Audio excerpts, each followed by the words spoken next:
Пан з вами. Читание Святого Евангелия паводле Матвея.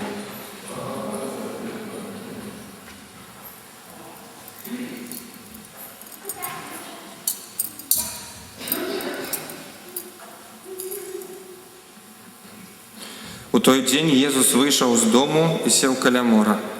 І сабралася каля яго мноства народу, так што ён увайшоў у човен і сеў. А ўвесь народ стаяў на беразе. І шмат гаварыў ім у прыпавесцях, кажучы: «Вось выйшаў сейбіт сеяць. І калі ён сеяў, адны зярняты ўпалі пры дарозе, і наляцелі птушкі і паклявалі іх. Другія ўпалі на камяністае месца, дзе не было шмат глебы, і адразу прараслі, бо зямля была неглыбокай. Калі ж узышло сонца, яны завялі з-за таго, што не мелі каранёў, і засохлі. Іншыя зярняты ўпалі ў церні, і выраслі церні, і заглушылі іх. А яшчэ іншыя ўпалі на добрую зямлю, і прынеслі плён. Адно ў 100 разоў, другое ў 60, а іншае ў 30.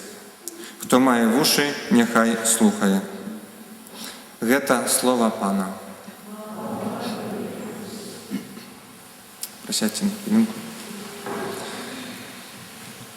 Мілованы браты і сёстры, дарагія радыёслухачы, вельмі прыгожыя словы мы сёння чулі. Мы добра ведаем гэтую прыпавесць, добра ведаем гэта Евангелие. Так, думаю, разумеем, гэта адна з такіх нешматлікіх прыпавесцей, бадай што адзіная, которую Езус сам тлумачыць яе значэнне, і чытаючы гэтыя словы, мы ў большасці разумеем, што яны значаць і што адбываецца. Слово сталося целом, слово. Это слово было кинуто в землю. Праз 3 дні оно там померло, и праз 3 дні воскресло. Слово Божие, Иисус Христос. Ягоная смерть принесла богатый плен, народилось шмат зерняў, костел, святые, христианство. Эти зерни регулярно продолжают сеяться, приносить плен, з одних пякуть хлеб, кормят шмат людей, все больше распаўсюджваецца, а іншыя зноў садзяцца, кідаюцца ў зямлю, сімвол такого святарства, манаскага жыцця, каб памерці і зноў прыносіць плён. Многія людзі ўсё больш і больш чуюць гэтыя словы. Нехта прымае з радасцю, нехта адкідвае, нехта розныя перашкоды ў жыцці сустракаем. Так мы разумеем гэта і бачым, і гэта для нас, скажем, нармальна, актуальна. Але не гэта ўсё міма нас. Вось дзе ва ўсім гэтым мы, чытаючы гэтае слово, ведаем, што так, некаторыя зерні прыносяць, некаторыя на дарогу, некаторыя на цярністую глебу, на скалу. А дзе ва ўсім гэтым я? Вось давайте яшчэ раз прачытаем, паслухаем гэтыя словы, станем у гэтым Евангеліі і паспрабуем задаць пытанне: а які плён я прынашу? Ці прынашу ўвогуле? Як я слухаю слова, і ці слова я ўвогуле слухаю? Можа, я слухаю некага альбо нешта іншае? Якое маё слуханне? Дзе гэтае зерня падае ў маім сэрцы? Вось сейбіт выйшаў сеяць. Важное слово. Бог выходзіць, каб сеяць. І это не было толькі 2000 гадоў назад. Это адбываецца сёння. Падчас святой імшы, у нядзелю, кожнага дня, калі мы сустракаемся з Богом. Это адбываецца ва ўсіх выпрабаваннях, ва ўсе часы наши, которые переживаем. Тое, што цяпер переживаем розныя сітуацыі, хвароба віруса гэтага, розныя цярпенні ў сям'і, які переживаем канфлікты, сацыяльныя, эканамічныя, палітычныя, грамадскія розныя пытанні, наши страхі, наши нейкія перажыванні, цярпенні, гэта ўсё. У гэты момант Бог выходзіць сеяць на нашу глебу нашага сэрца. Часам мы, святары, паміж сабой кажам, так што пахаванне, калі ў касцёле адбываецца пахаванне, развітымся з памерлым, гэта самы такі момант, калі сэрцы людзей самы мяккі. Прыходзіць много людзей таксама іншых, які ніколі не былі у касцёле ці ў царкве. Яны таксама, іх сэрца самае мяккае ў сувязі з гэтымі пачуццямі. Каб слухаць Божае Слово і сёння, няхай кожны з нас скажа сабе: выйшаў сейбіць сеяць. Бог выходзіць сеяць маё сэрца ўжо цяпер. сёння. Не абстрактны нейкі там сейбіць, сеяць і Божае Слово. Канкрэтна да мяне прыходзіць з Божым Словам.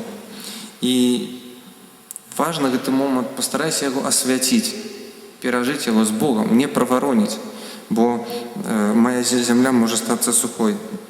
І Слова сёння сеецца вельмі старанна. Бог выходзіць, і ён часам, чытаючы гэтае слово, можам падумаць, што Бог так кінуў. Ну, куды ён глядзеў? Што кінуў на скалу, кінуў на дарогу. Это як бы, віна такая, можна сказаць, глупства, сейбіта, што так нерастаропна кідае гэта зерне. Але Бог не глупы, Бог шчодры. І так як мы чуем у першым Євангелії, падобна як у першым чытанні, падобна як дождж і снег падае з неба і туды не вяртаецца, але поіць зямлю далей, так і маё слово, якое выходзіць з вуснаў маіх, не вернецца да мяне без плёну. Божае слово заўсёды прыносіць плён. Які плён? Это ўжо пытанне да нас. Часам, калі рэгулярна ходзім у касцёл, яшчэ молімся, дома, можа, чытаем Божае слово. Цяпер большасць ёсць і у тэлефонныя версіі можна чытаць Біблію, толькі захацець. І часам можам падумаць, а як вось столькі это Божага слова, столькі малітваў, яшчэ, напрыклад, в законе моляцца літургію гадзіну, брэвяры, і там слова, і ружанец, і тое, і медытацыя. Ці не замнога гэтага слова, ці я магу проста ва ўсім гэтым нешта ўпусціць. Бо так шмат і часопісы, літаратура, каталіцкі інтэрнэт. Я магу гэта ўсё нешта ўпусціць, так гэта шмат. Божае слово ніколі не бывае надарэмна.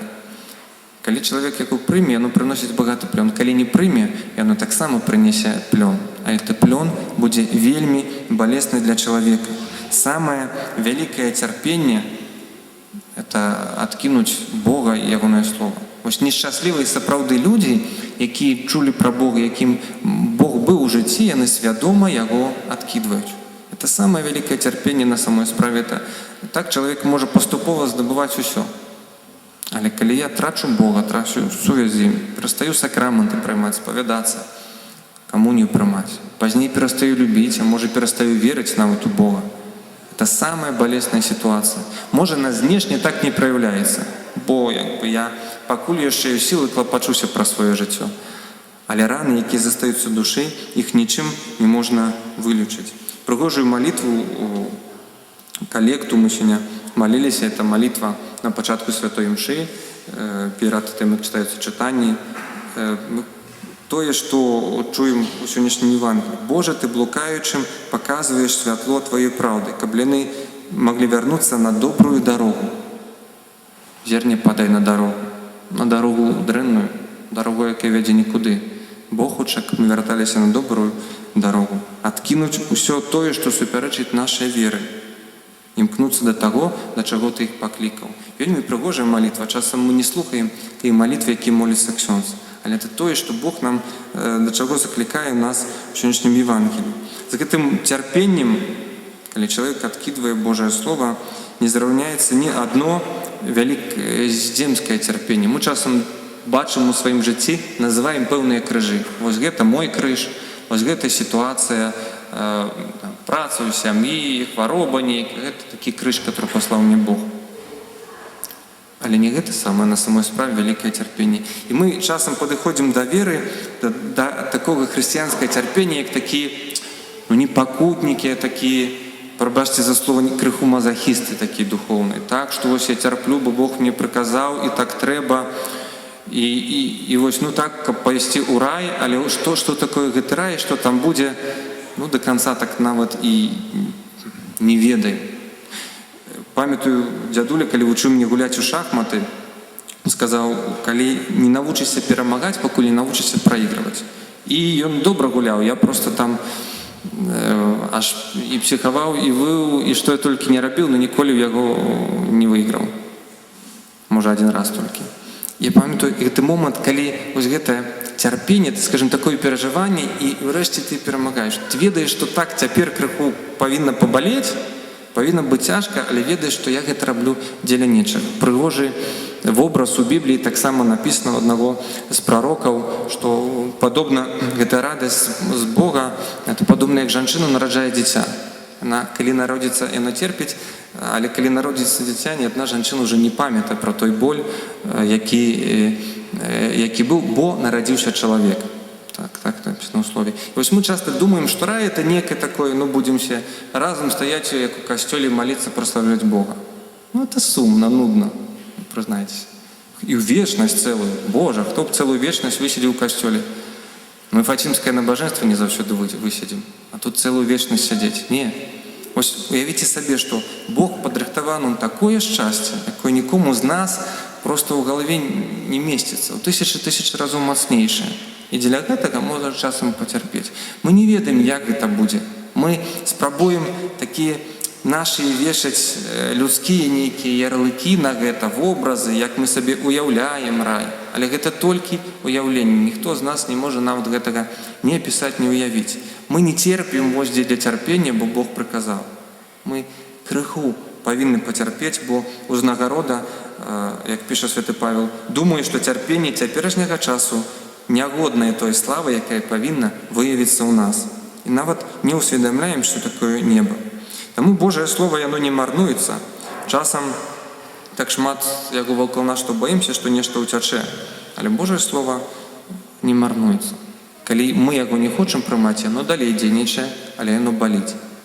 І часам можна сем'і, які прыходзяць сем'ямі ў касцёл, нехта актыўны, старанны, католік, хрысціянін практыкуючы, а нехта раз прыйдзе на Пасху ці на святы, так за кампанію пастаіць, і часам перажываем, вось, не хоча сын, дачка, муж, жонка, дзеці, унукі не хочуць, да сакраменту ён прыходзіць.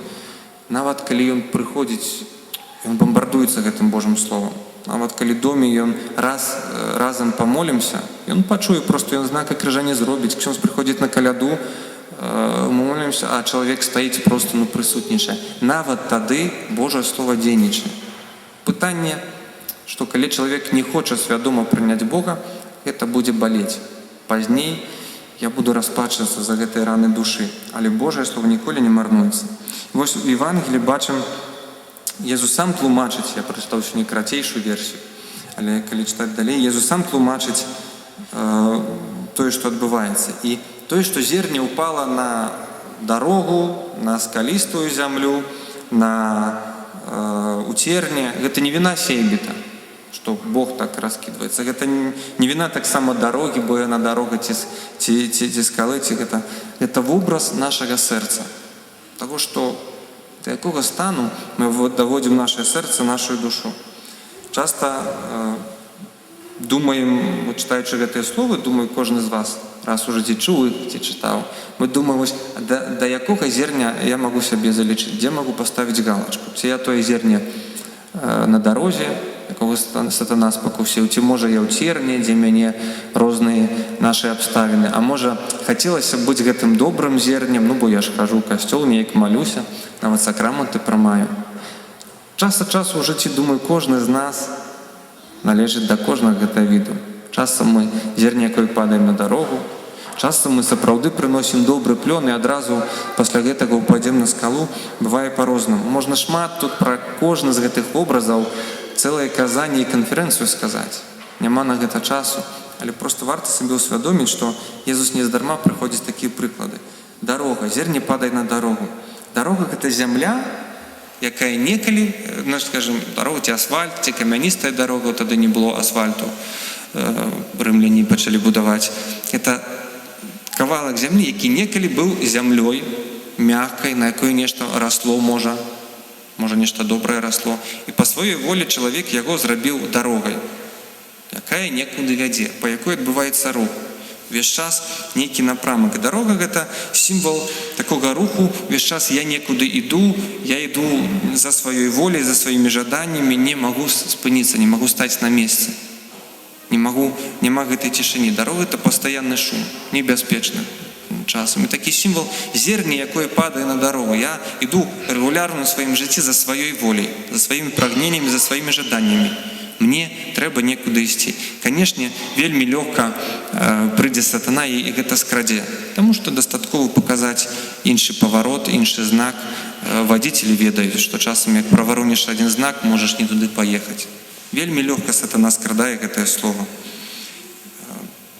Сатана, і таксама цікава, што злы прыходзіць і скрадае гэтае слова. Калі Езус тлумачыць, прыходзіць злы і крадзе пасеянае ў сэрцы яго, да кожнага, хто слухае слова пра валадарства і не разумее, прыходзіць злы. Злы прыходзіць да таго, хто не разумее. Як часта мы чыталі Біблію, прачыталі, нічога не зразумеў, адклаў і пайшоў займацца сваімі справамі. Наколькі ты стараешся паглыбіцца ў гэта? Калі кладзешся спаць, вось што апошні перад сном? Можа пачытаць навіны пра палітыку, пра каронавірус, пра войны недзе ў свеце, і з гэтым увесь такі, можна сказаць, пульверсаваны, такі увесь прасякнуты гэтымі эмоцыямі, кладуся спаць, ці прачытаю Божае Слово, можа, перад сном. Ці, калі не разумею, ёсць інтэрнэт. Можна пашукаць, можна спытацца. І шмат, сёння нават у Бібліі, як сёння шмат каментараў. Наколькі я стараюсь зразумець гэтае слово, наколькі, прачытаў, галачку паставіў. І сатана тады вельмі лёгка крадзе. Вось дарога гэты рух. Скала, скалістая зямля. Тыя, хто быў у гарах, ведаюць, што чым вышэй гара, тым менш там зелені. Зеляніна расце ў далінах. А самыя вяршыні скал, яны прыгожыя, магутныя, цвёрдыя, але яны заўсёды пустыя. Рэдка там прабіваецца нейкая травінка, але вельмі хутка ці сонца спаліць, ці снег спадзе і доўга зеляніна там ніякая не жыве. Чым вышэй гара, тым менш там жыцця. Вяршыня гор гэта камень, і гэта сімвал нашай самадастатковасці. Такая скала, якую ствараю вакол сябе. Асабліва мужчыны. Вось часам у нашым грамадстве вельмі часта і жанчыны. Што вось я хачу стабільнасці ў сваім жыцці, я працую, я ведаю, што раблю, у мяне ёсць нейкія планы, у мяне ёсць тое, што я здабываю. Вось я магу забяспечыць сябе, сваю сям'ю і так далей, і так далей. Такая самадастатковасць, якая не дазваляе эмоцыям, пачуццям, адносінам з іншымі людзьмі і з Богам прабіцца да майго сэрца. Як скала. Я моцны. Але на скале няма жыцця. Яна будзе заўсёды скалою. І прыходзіць момант, калі чалавек траціць уражлівасць на Бога, на іншых. І, канешне, такая скала, яна баіцца пераследу. Таму што калі прыходзіць сонца, яно ўсё спаліць. Любая самадастатковасць баіцца пераследу. Это значыць, баіцца, каб нехта улазіў у маё жыццё. Ні іншыя людзі, ні Бог не маюць права мной кіраваць. Вось я Богу і людзям выдзяляю столькі, колькі лічу патрэбным. І такі чалавек становіцца бездушны, безэмацыйны. І ўрэшце церня – гэта зямля, якая ўпала сярод церня, это зямля незадбаная, пакінутая, непрополатая, можна сказаць, неапрацаваная. Там шмат усяго расце. Калі б нейкі прыйшоў там ботанік, ён мог паглядзець, што і такая расліна, і такая, і там розных всяких насекомых шмат таксама. Вось хто поліць палаўградкі, ведае, што это такое, што становіцца менш усяго і бачныя кветкі. А у церні не бачна, што кветкі, што трава, і это ўсё так заблытана, запутана. І здаецца, там шмат усяго, але гэта збоку непрыгожа, непрыемна глядзець. Вось падобны цернік – гэта сімвал усіх нашых вот этих справаў, у якіх мы круцімся. Нам здаецца, што чым больш у мяне ў жыцці круціцца, верціцца, нечага я ўмею і нечага адбываецца, тым больш маё жыццё поўнае. Але часам ва ўсіх гэтай беганіны мы трацім духоўнасць. І знешне для іншых людзей, для мяне асабіста гэта выглядае вельмі брыдка. Хоць мне здаецца, што я чалавек паспяховы, што я шмат здабыў, шмат зарабіў і так далей. Але знешне гэта выглядае вельмі брыдка. Бо невядома, дзе што. Невядома, што для мяне, што для такога чалавека ў жыцці галоўнае. Шмат усяго, але сэрца мы губляем, бо яно не бачна за ўсім гэтым. І добрая зямля, вось што яна за добрая зямля? Это зямля, дзе ўсяго ў меру.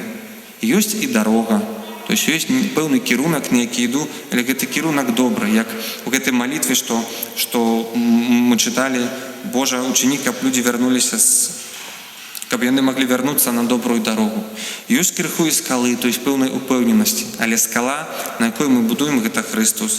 Ёсць і пэўныя градкі, нешта расце, але гэта не церня, але гэта ўпарадкаваная зямля, дзе расце і то, тое зерне, пасаджанае Богам. І ёсць іншыя рэчы, якія з'яўляюцца аздобай. Усё ў парадку. Добрая зямля, гэта не значыць яна пустая сама зямля. Не, гэта усяго ў меру. Усяго ў нашым жыцці павінна быць у меру. І малітвы, і працы, і адпачынку, і сну. Це для моладзі важна, і не толькі. І адносінаў, і цішыні, і нейкага шуму. Усяго ў жыцці павінна быць у меру. Вось які плён пакідае ва мне слова. Давайте з гэтым пытаннем застанемся, і гэтыя вобразы, давайте глядзець на іх не так, будучы стоячы збоку, але сапраўды гледзячы на іх, што Jesús прамаўляе гэтыя словы да мяне. Амен.